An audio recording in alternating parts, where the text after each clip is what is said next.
Bonjour et bienvenue à cette émission de Conseil en bref. Mon nom est France Bergeron et j'aurai le plaisir de vous présenter un résumé de la séance ordinaire du Conseil municipal de Mont-Saint-Hilaire du 7 octobre dernier. Dans un premier temps, M. le maire Gartin aborde 5 sujets. Comme j'ai l'habitude de le faire, j'aimerais aborder 5 sujets avec vous avant de commencer la séance. Premièrement, je voudrais faire un retour sur le manoir Rouville-Campbell. Certains d'entre vous avaient peut-être consulté l'article qui est paru aujourd'hui dans le Journal de Montréal en ligne, qui porte sur l'avenir du manoir et qui fait référence à des informations qui vous ont déjà été communiquées par le passé. Toutefois, on tient à préciser et rectifier plusieurs éléments. Petite précision à apporter, car cela a été mal rendu dans l'article. Contrairement à ce que l'article suggère, on sait que l'on veut faire du manoir, ce que l'on veut faire du manoir, et on cherche un opérateur avec qui on partage une vision et un intérêt pour le patrimoine. Je réitère le fait que l'hôtel de ville n'a jamais été considéré comme une orientation valable et même crédible pour le manoir. Je rappelle également que nous avons annulé un seul appel d'offres pour mobiliser d'autres articles de loi plus en lien avec notre intention de protéger le patrimoine. Je rappelle également que dans le cadre de l'appel d'offres pour un opérateur hôtelier du manoir, la Ville de Mont-Saint-Hilaire a reçu 2 soumissions. L'une de ces soumissions était non conforme et l'autre ne s'est pas qualifiée en fonction de la grille de critères que le conseil municipal a adoptée, et donc on n'a pas pu ouvrir l'enveloppe du soumissionnaire.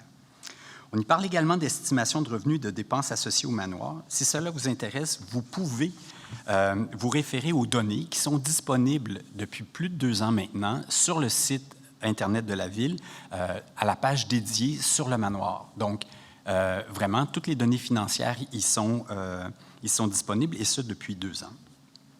Sachez qu'on poursuit l'analyse puis les actions à l'égard de l'avenir du manoir pour qu'il soit bien géré. On cherche toujours un opérateur qui aura à cœur, tout comme nous, de faire rayonner la région ainsi que de préserver le patrimoine.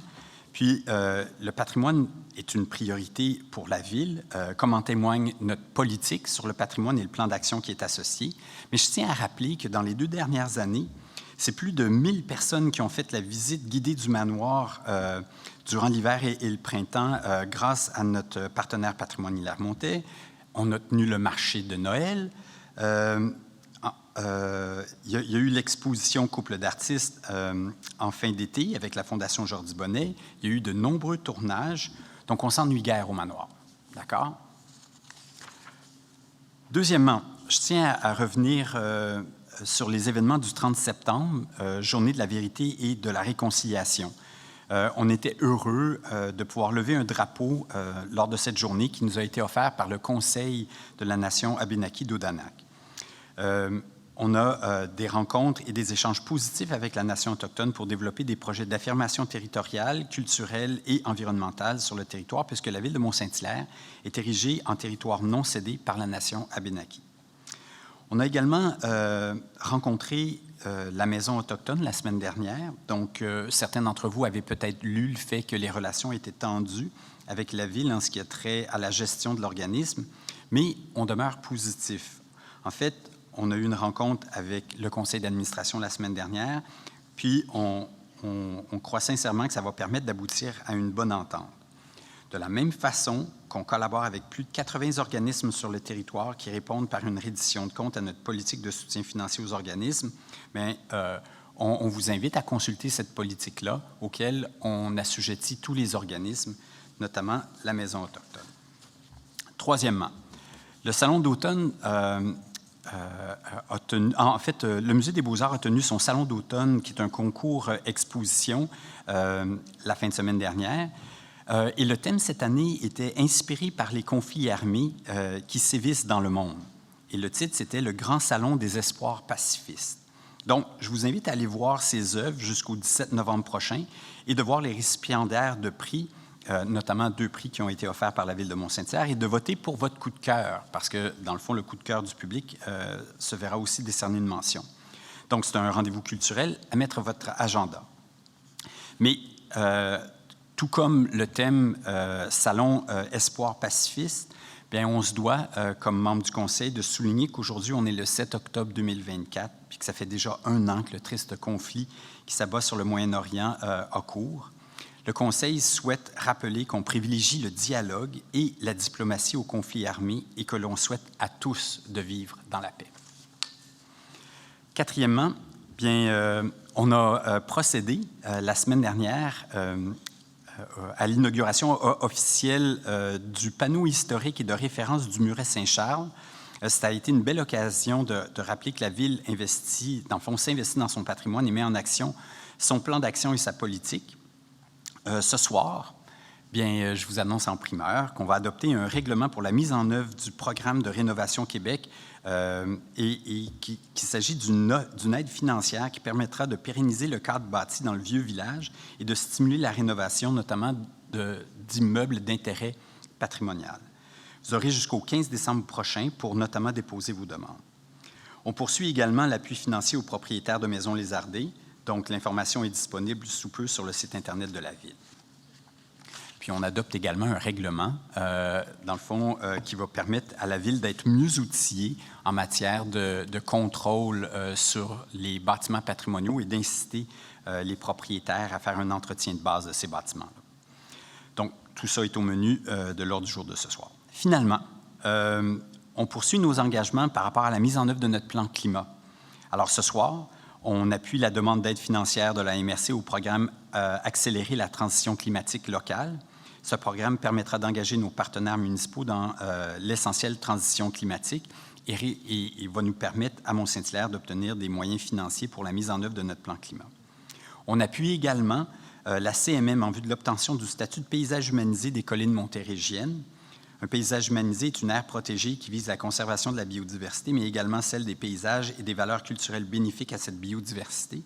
Et à Mont-Saint-Hilaire, on compte plusieurs territoires qui pourraient, dans le fond, faire l'objet de ce statut-là de paysage humanisé. Donc, ce statut permet de reconnaître le rôle des communautés locales et régionales dans la conservation de la nature et de mettre en valeur les pratiques durables et exemplaires pour maintenir les caractéristiques du paysage qu'on souhaite préserver. Après l'adoption de l'ordre du jour, M. Gartin présente la première période de questions et rappelle aux citoyens de donner leur nom afin que tous ceux qui le désirent puissent poser leurs questions. Un citoyen souhaite avoir plus de précisions sur l'acquisition de 3 lots du village de la Gare, ainsi que leurs dimensions et les coûts relatifs à cet achat. Donc, ce sont de petits bouts de trottoirs, des petits bouts de rues qui, dans des exercices de lotissement, sont éparses comme ça à travers le vieux village et on les acquiert à titre onéreux parce que c'est nous qui allons, dans le fond, acquitter les frais de notaire. Ça cumule une dizaine de mètres carrés, là. Okay. C'est vraiment des formalités. On vient corriger des petites choses incongrues, là. M. Morin présente la proposition pour l'acquisition des 10 lots. Je propose que ce conseil acquiert de la compagnie Groupe Foncier Brossard Inc. le lot 4 381 056 au cadastre du Québec, donc situé à l'intersection du boulevard de la Gare et de la rue du Grand Tronc, ainsi que les lots 2 871 067 et 2 871 068 au dit cadastre. Donc, eux autres sont situés à l'intersection du boulevard de la Gare et de la rue Forbin-Janson. Donc, ces lots soient désignés comme étant du domaine public de la Ville de Mont-Saint-Hilaire et que le maire ou en son absence, le maire suppléant, la greffière ou en son absence, le greffier adjoint soit autorisé à signer devant un notaire de l'étude Richer Paradis Notaire tout acte ou document donnant effet à la présente. Mme Georget présente une proposition concernant une étude de faisabilité pour la réduction des émissions de GES afin d'intégrer un 5e bâtiment de la municipalité. Il est à noter que cela est un ajout à une résolution présentée lors du Conseil du mois de juin 2023. Considérant la résolution 2023-164 adoptée lors de la séance ordinaire du 5 juin 2023 par laquelle le Conseil appuyait le dépôt d'une demande préliminaire d'aide financière auprès de la Fédération canadienne des municipalités dans le cadre du projet à l'initiative de rénovation de bâtiments de loisirs pour le volet études de faisabilité pour la réduction des GES à long terme concernant 4 bâtiments municipaux. Donc, considérant que l'ajout d'un bâtiment additionnel à la liste des bâtiments est jugé pertinent, soit l'école Sacré-Cœur, qui est dans le vieux village, considérant que la demande financière complète visera donc 5 bâtiments, donc le centre aquatique, le pavillon Jordi-Bonnet, le manoir Rouville-Campbell, la maison autochtone et l'école Sacré-Cœur. Je propose que la Ville de Saint-Hilaire autorise le dépôt d'une demande complète d'aide financière auprès de la FCM dans le cadre du projet à l'initiative Rénovation des bâtiments de loisirs pour le volet études de faisabilité pour la réduction des GES pour les 5 bâtiments municipaux. Madame Georget présente un appui au dépôt d'une demande d'aide financière. Après l'adoption, Monsieur le maire ajoute un élément. On se rappellera que le 6 novembre 2023, on avait approuvé le plan climat 2023-2030 pour la ville de Saint-Hilaire. Ensuite de ça, on avait adopté en avril 2024 le plan d'action publique 24-26, volet administration municipale et collectivité. Plus récemment, en juin, c'est la MRC qui a transmis au ministère de l'Environnement les documents relatifs au plan climat de la ville de Mont-Saint-Hilaire pour qu'ils soient, dans le fond, vérifiés et approuvés. Considérant le volet 2 du programme de financement, accélérer la transition qui a pour objectif de mettre en œuvre les actions qui découlent de l'élaboration d'un plan climat sur le territoire d'une MRC. Donc, je propose que ce conseil appuie la MRC pour le dépôt des documents relatifs à la demande d'aide financière au programme Accélérer la transition climatique locale, volet 2, pour la mise en œuvre du plan climat 2023-2030 de la ville de Mont-Saint-Hilaire et que la ville confirme son engagement à l'effet de couvrir la contrepartie financière nécessaire pour compléter le montage financier du projet en argent ou par le biais de l'implication du personnel municipal. J'appuie. Merci. Tous d'accord? Donc, vous pouvez consulter notre plan d'action pour savoir ce qui sera mis en œuvre. Par la suite, Monsieur le maire invite Madame Isabelle Thibault à présenter un appui à la communauté métropolitaine de Montréal afin d'obtenir le statut de paysage humanisé. On parle du paysage. Je ne sais pas si vous avez eu la chance de voir la montagne tout à l'heure au coucher du soleil. C'était flamboyant. On a de la chance d'habiter ici, vraiment. Donc, parlons de protection du paysage. Considérant que les montérégiennes subissent des pressions accrues, il devient nécessaire de les protéger compte tenu de leur importance pour la biodiversité au sud du Québec, de leur importance historique et culturelle dans l'évolution du paysage, de même que de leur rôle économique et récréo-touristique indéniable, considérant que les montérégiennes constituent un joyau du patrimoine collectif du Québec, considérant que le gouvernement du Québec introduit le statut de paysage humanisé comme un outil favorisant la protection des territoires habités en harmonie avec la nature dans la loi sur la conservation du patrimoine naturel. Considérant que les gestes futurs en matière de conservation des collines montérégiennes s'inscrivent dans une vision commune et durable qui respecte les spécificités propres à chacune de ces collines et qu'ils favorisent la concertation entre les divers intervenants pour bien répondre aux enjeux globaux. Donc, je propose que la Ville de Mont-Saint-Hilaire appuie la démarche d'obtention du statut de paysage humanisé des montérégiennes pour reconnaître et protéger la biodiversité, les paysages et les patrimoines des collines. Que la Ville de Mont-Saint-Hilaire accompagne la communauté métropolitaine de Montréal dans ses travaux pour que les finalités du projet de paysage humanisé des montérégiennes soient réalistes, contextualisées et effectives. Que cet appui est conditionnel au règlement par le gouvernement fédéral, que cet appui est conditionnel au règlement par le gouvernement fédéral de la problématique d'accès aux fonds fédéraux, qui actuellement ne financent pas de nouveaux projets de protection des milieux sur des terrains qui détiennent déjà un statut de protection reconnu. Monsieur Rainville présente une résolution d'appui au maintien des 3 lignes de train de banlieue. Oui, en fait, c'est un long projet de résolution que je pourrais traduire simplement par ne touchez pas à notre ligne de train et financer adéquatement le transport collectif dans la région de Montréal. Alors, je vais me permettre, il y a beaucoup de considérants, je vais me permettre de vous en lire quelques-uns. Considérant que la Ville de Mont-Saint-Hilaire a adopté le plan d'action de son plan climat 2023-2030 le 21 avril dernier et qu'un des chantiers prioritaires de ce plan est de réduire l'utilisation de l'auto-solo.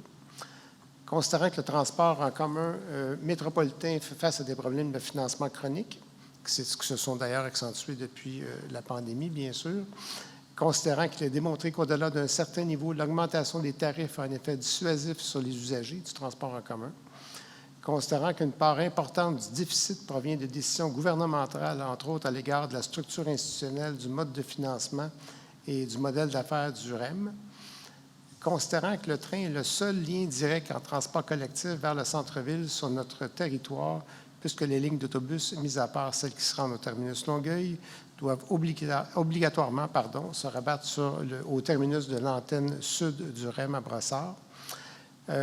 Considérant que l'abolition des lignes de train de banlieue contribuerait directement à la hausse de la congestion routière et donc des émissions de GES par l'augmentation de l'utilisation de l'auto solo.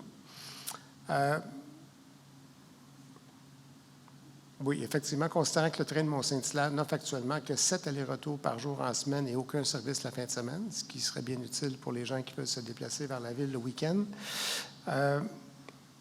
Considérant que le service de train de banlieue répond quasi exclusivement à des besoins de déplacement en heure de pointe pour des usagers habitant en banlieue et travaillant au centre-ville, ce qui en affecte la résilience.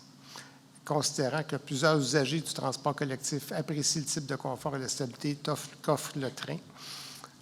Considérant que l'offre de transport en commun est déjà moins présente dans les couronnes que sur l'île de Montréal et qu'il ne faut pas exacerber cette inéquité.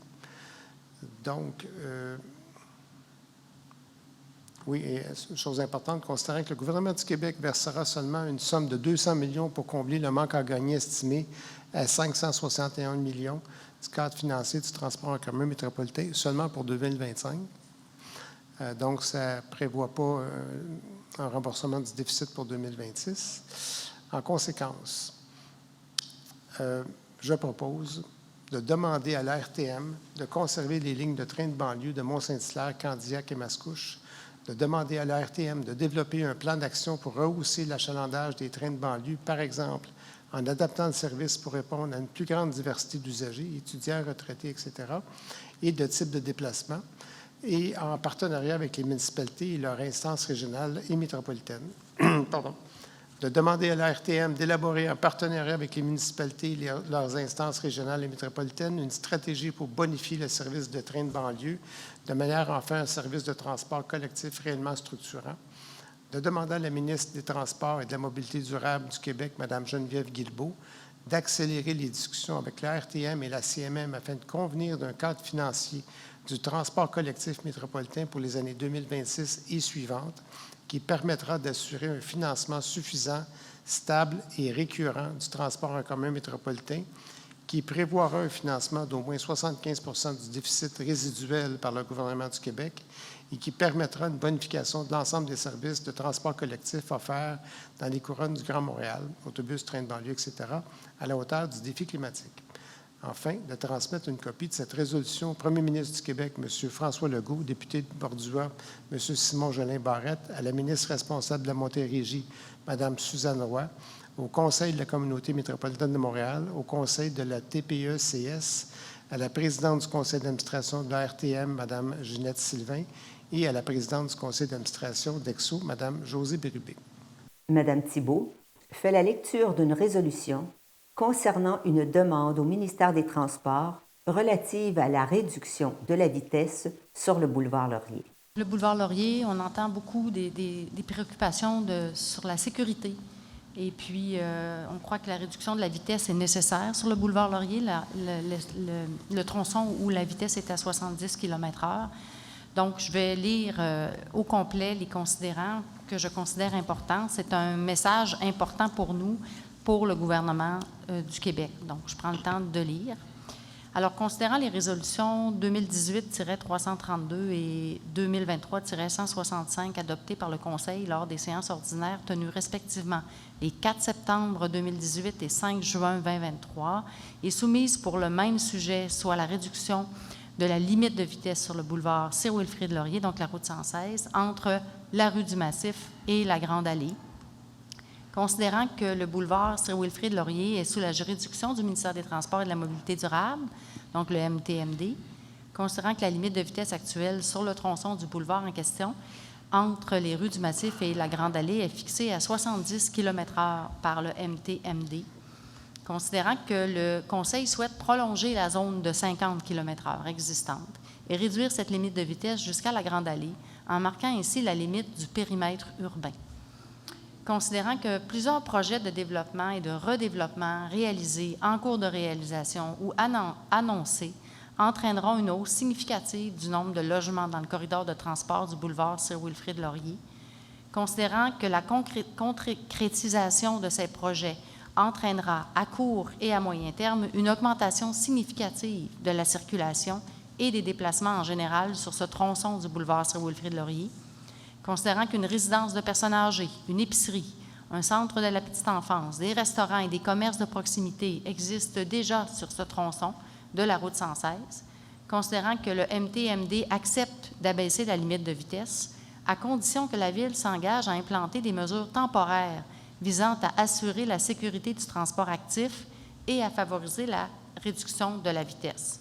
Considérant que les mesures temporaires proposées par le MTMD consistent entre autres à l'installation de butoirs de stationnement avec bollards le long de la route 116, considérant que ces installations temporaires visent à protéger les usagers du transport actif, considérant toutefois que ces installations annuelles sont temporaires, soit du printemps à l'automne de chaque année, considérant qu'annuellement, pour la période de l'automne au printemps, aucune mesure de protection ne sera installée et que les objectifs signifiés par le MTMD ne seront pas atteints, considérant que le MTMD demande que la Ville procède elle-même à la pose et au retrait de ces installations temporaires, considérant que la Ville ne possède pas les ressources matérielles et humaines pour procéder annuellement à la pose, au retrait et à l'entreposage de près de 2 km de butoirs en béton et de bollards, considérant l'engagement de la Ville auprès du ministère de l'Environnement, de la lutte contre les changements climatiques, de la faune et des parcs, à assurer le suivi des mesures compensatoires du plan de gestion des débordements